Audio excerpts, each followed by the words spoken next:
I've always been a singer, singing since I've been 13. But I think at that age, you just don't believe in can't happen, no. After many years of quiet and guessing, the gay partner of a famous reggae star finally comes forward to tell her story. In this revealing video, we explore the hidden truths, the quiet struggles, and the emotional moments behind one of the most private relationships in reggae history. But before we get into this story, let's take a closer look at her life. Diana King, the famous Jamaican singer and songwriter, was born on November 8, 1970, in Spanish Town, St. Catherine, Jamaica. She grew up surrounded by a rich mix of cultures, with an Indo-Jamaican mother and an Afro-Jamaican father. This blend of backgrounds later helped shape her unique musical style. Diana was one of 15 children, so she grew up in a big family. That kind of home life likely had a strong influence on who she became and the substance she brought to her music. As a child, Diana had a deep love for music. She started out singing hymns in church, but her love for music went beyond church songs. She was moved by powerful singers like Aretha Franklin, Patti LaBelle, and Chaka Khan. These international stars helped her find her own voice. When she tried singing their songs in church, though, some people didn't approve. The church culture in Jamaica was different from what you might find in the United States, and not everyone welcomed that kind of gospel sound. Even before she became famous, Diana's journey was full of talent, courage, and steady growth. At just 13, she ran away from home to follow her dream of singing, despite her parents' disapproval. She ended up in Ocho Rios, a busy tourist town, where she quickly found chances to sing.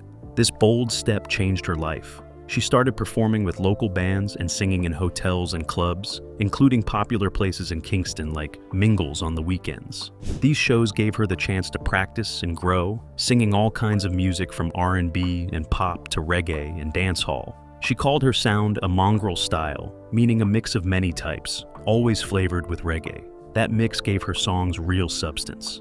Before she became famous, Diana sang with a reggae band called City Heat. They performed at many hotels around the island, and these shows helped her grow as a singer and get noticed by people in the music world.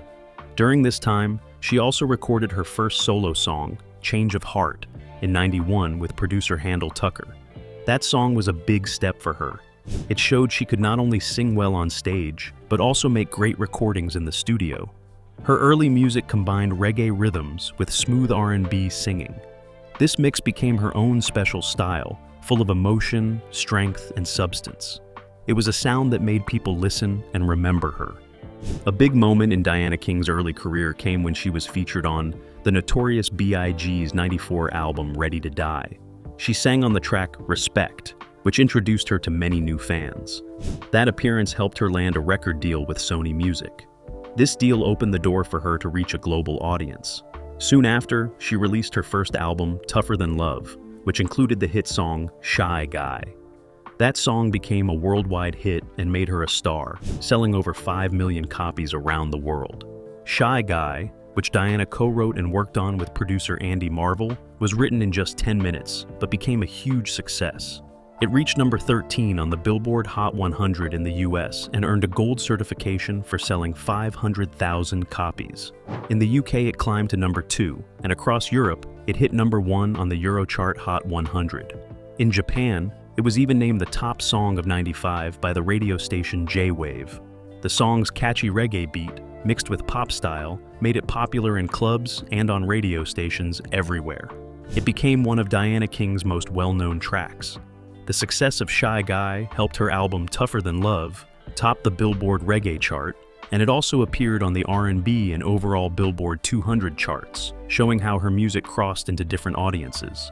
After her big breakthrough with Shy Guy, Diana didn't slow down. She kept moving forward with more music that stayed true to her unique style. Even though songs like Love Triangle and Ain't Nobody didn't reach the same massive success, they still helped her stay in the spotlight and reminded fans of her talent and consistency. She also began contributing her voice to movie soundtracks, giving her more chances to show her range and creativity. For example, in '94, she recorded a reggae version of Bob Marley's Stir It Up for the movie Cool Runnings. Then in '98, she delivered a strong and emotional version of Piece of My Heart for the film The First Wives Club. These performances showed how Diana could take familiar songs and completely make them her own. She also collaborated with other well-known artists, like Brian McKnight on the song When We Were Kings. Working with different musicians helped her explore new styles and reach even more listeners. Throughout this time, Diana continued to express her unique voice and kept creating music filled with emotion, meaning, and substance. Her second album, Think Like a Girl, was released in '97 and helped solidify her place in the music world. This album featured several popular tracks, including her reggae version of I Say a Little Prayer, which became a big international hit and reached the top of the reggae, R&B, and dance Billboard charts. Another standout song was LL Lies, which also gained attention for its catchy sound and emotional lyrics. Both tracks showed Diana's talent for blending soulful singing with reggae rhythms in a way that felt fresh and real. At this stage in her career, she was being praised not just for her powerful voice, but also for her abilities as a songwriter and producer. She began to take more creative control over her music, shaping her sound and message with purpose and care.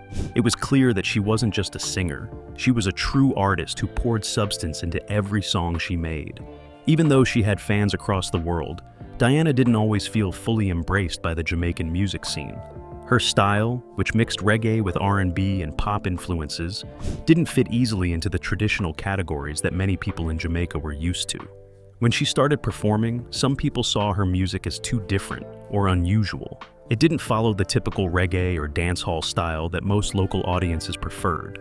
Diana has talked openly about how challenging it was to create a sound that felt true to her while facing criticism for not following the usual path.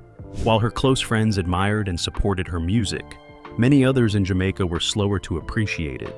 Some preferred when she performed covers of famous singers like Whitney Houston or Anita Baker, instead of listening to her original fusion songs that were full of passion and substance. This hesitation from people in her home country partly came from Jamaica's strong cultural values and deep musical history. In Jamaica, reggae and dancehall are not just popular sounds. They are a big part of who the people are, tied closely to the nation's identity, present and past. So when Diana started blending these beloved genres with other styles like American pop and soul, it didn't sit well with everyone. Her sound was different from the traditional music that many Jamaicans were used to, and some saw this change as a threat to the music they cherished. On top of that, Diana also faced pressure from the global music industry to change her style and make it more American to fit mainstream expectations. But she refused to let go of her roots. To Diana, reggae was more than just music. It was part of her life, something she had grown up with and carried with her everywhere. Her mix of different styles wasn't forced. It came naturally because she had always listened to many kinds of music. Still, not everyone understood her vision. Some people, especially those who wanted to keep reggae pure and unchanged, didn't like the idea of mixing it with other genres. But even when people didn't get it, Diana stayed true to what she believed. She kept making music that represented who she was, music that carried real meaning and substance. Beyond musical resistance, Diana King also had to deal with deeper problems tied to being a woman in the reggae and dancehall world. From the very beginning of her career, she faced doubt and unfair treatment just because she was a woman. In Jamaica's music scene, women were often pushed to the side or told how they should sound and act. For Diana, who was already taking bold steps by blending reggae with R&B and pop, there was even more pressure. People expected her to follow certain rules for how female artists should behave. Maxine Stowe, who once worked as an executive at Columbia Records and helped support Diana early on, explained this clearly. She said Diana had the energy of dancehall, but was often told to sing more like Mariah Carey instead of trying to rap or bring a tougher edge, which was more accepted among male artists. Diana's decision not to fully change her style to fit into the American market wasn't just personal.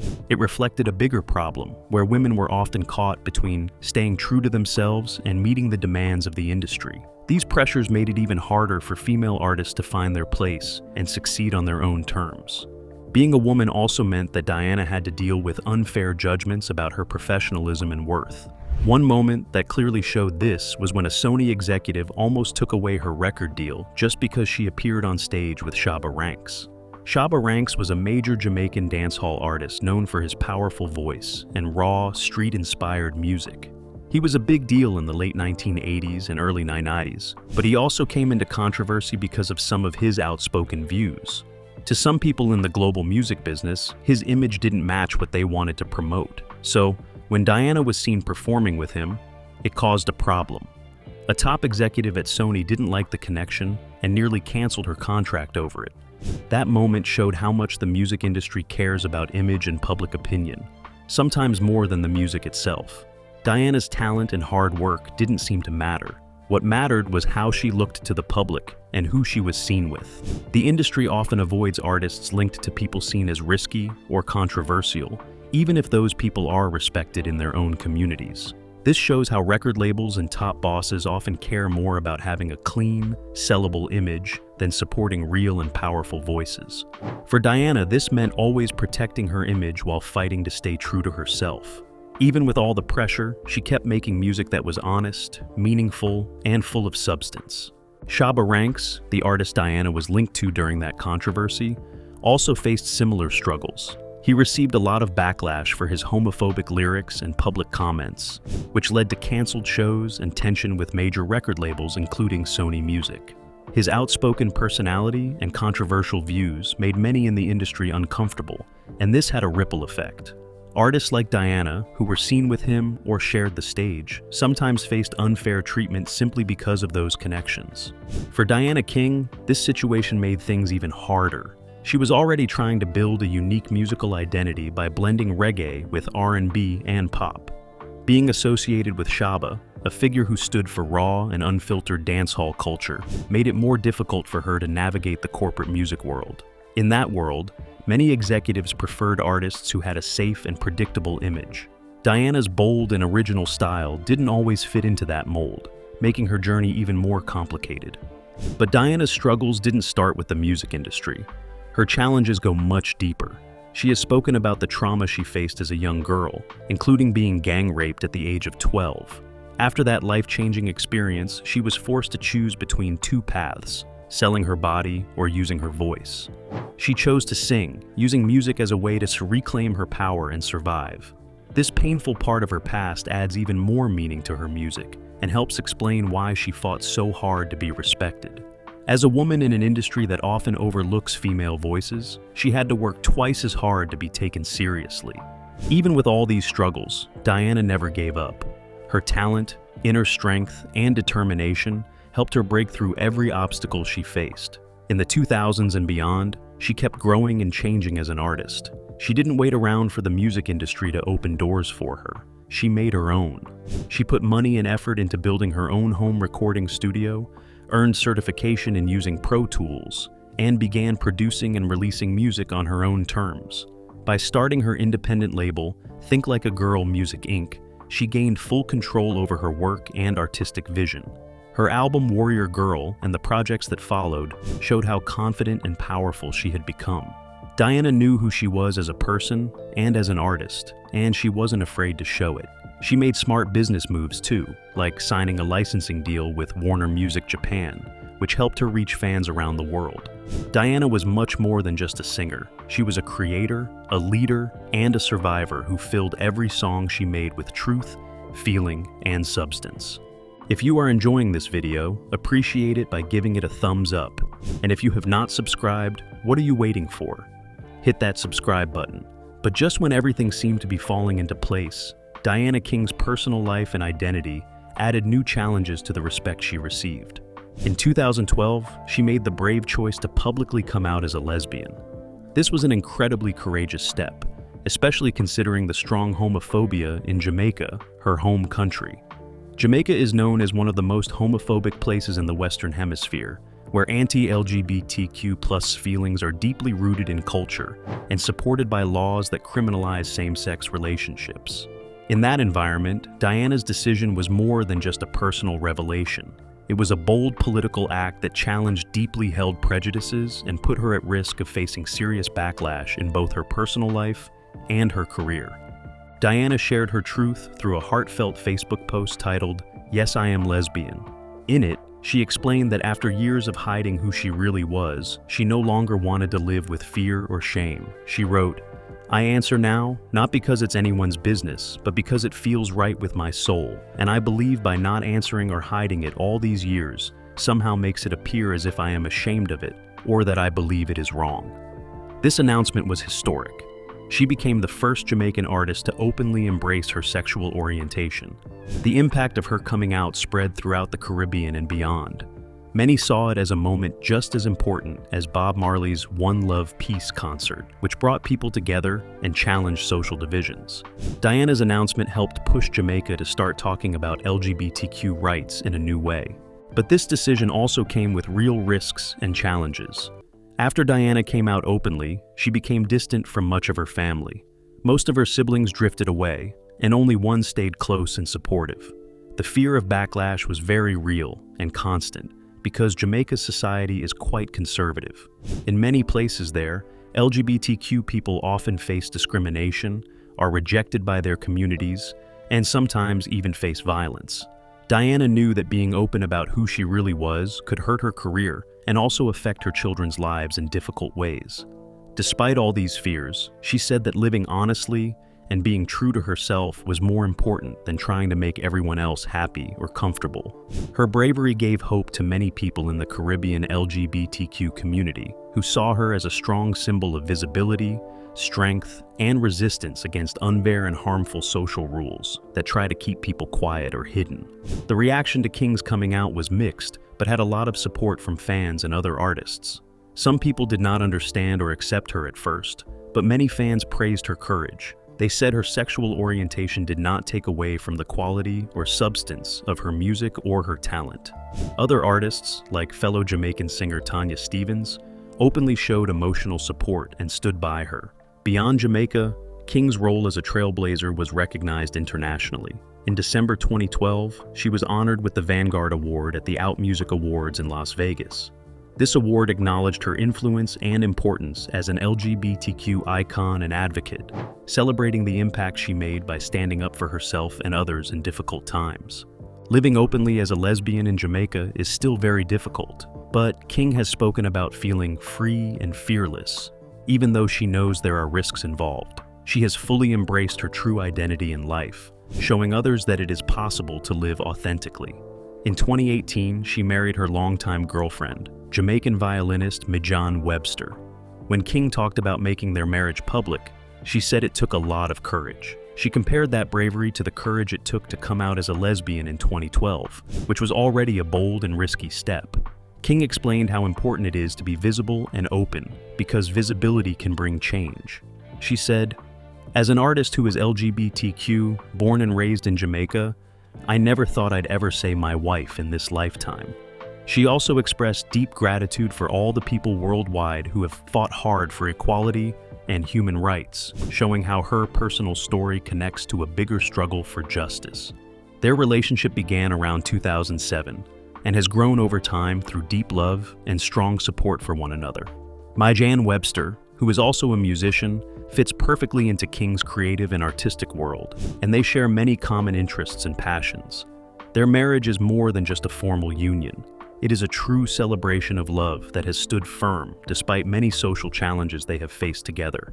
This is especially important because Jamaica has a long history of being very strict and conservative when it comes to LGBTQ issues. Webster once shared a touching story from just after their wedding day. She asked King if she ever imagined they would actually get married when they first met all those years ago.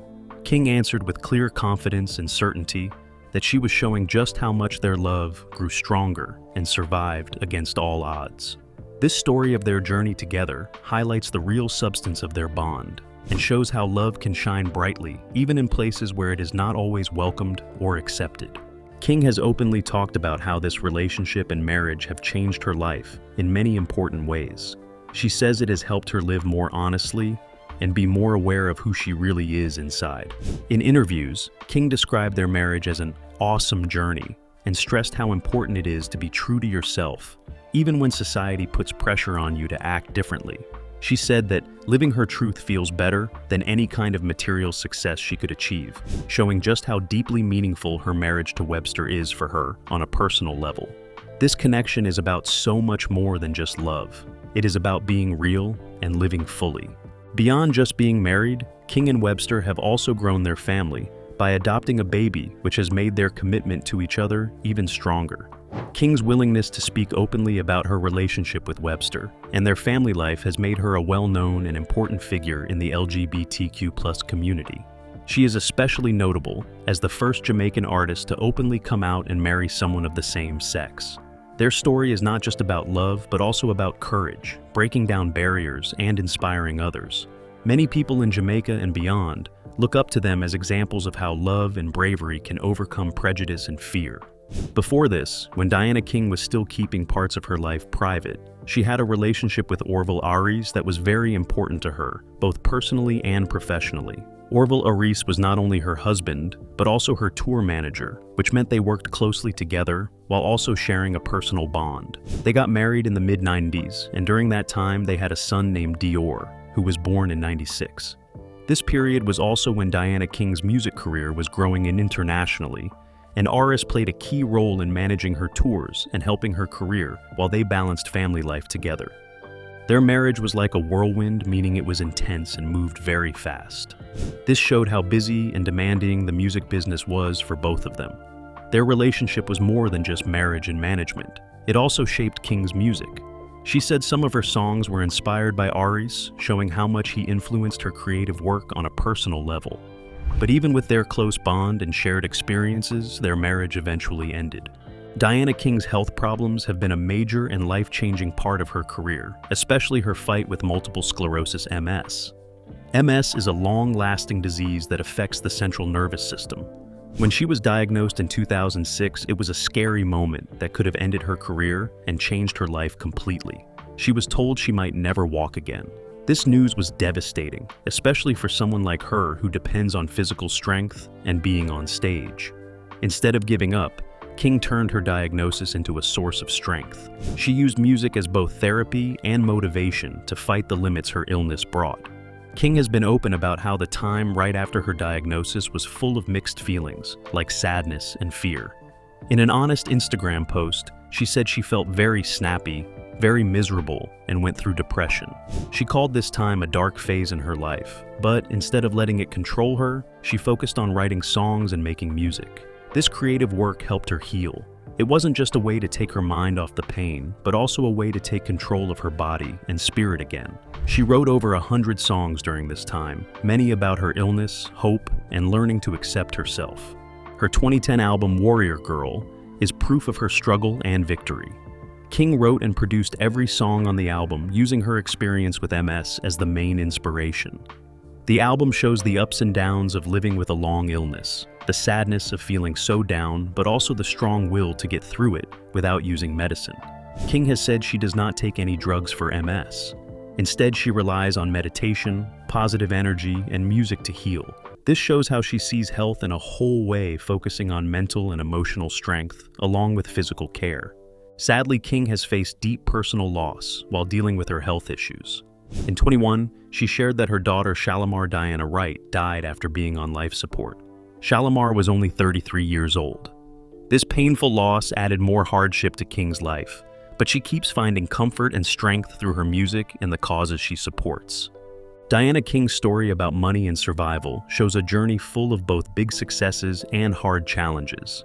She became famous around the world with hits like Shy Guy and sold over 5 million records. But her money did not always match how successful she was.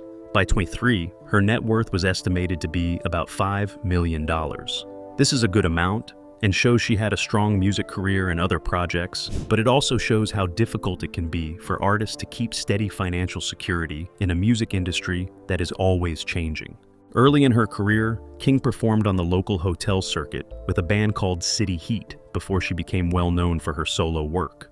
Even though her first album, Tougher Than Love, and later albums did well, staying financially independent in the music business was still a challenge. This was especially true for a Jamaican artist like her, who mixes reggae with pop and R&B. The music industry is known for uneven pay, and many artists struggle with problems like unfair contracts, fights over royalties, and changes in what people want to listen to. King's experience shows this reality. She had to deal with pressure from record labels and the demands of the market while trying to keep her artistic freedom. Her money and survival problems became even harder because of personal struggles like her health and pressures from society. To face these challenges, King took steps to protect both her money and her creative freedom. Her thoughts on happiness and financial freedom show a deeper understanding shaped by her struggles. In a 23 Instagram post, she said, "And if I'm not getting happiness with financial freedom, I don't want it. I'm good with just having a little as long as I'm happy, you know?" This shows that she values being happy more than having lots of money. This way of thinking likely came from years of dealing with the ups and downs of the music business and her personal life. Even with all the difficulties, King's long career and continued popularity shown by sold-out shows in Asia and Europe and new music releases prove she can survive and grow through hard times. Her story highlights the bigger challenges many artists face, especially those from backgrounds that don't always get a fair chance. These artists must always find a way to balance their love for creating music with the reality of making money. What fascinates you the most about Diana King? Share your thoughts in the comments below. Don't forget to like, subscribe, and hit the notification bell so you never miss out on our latest content.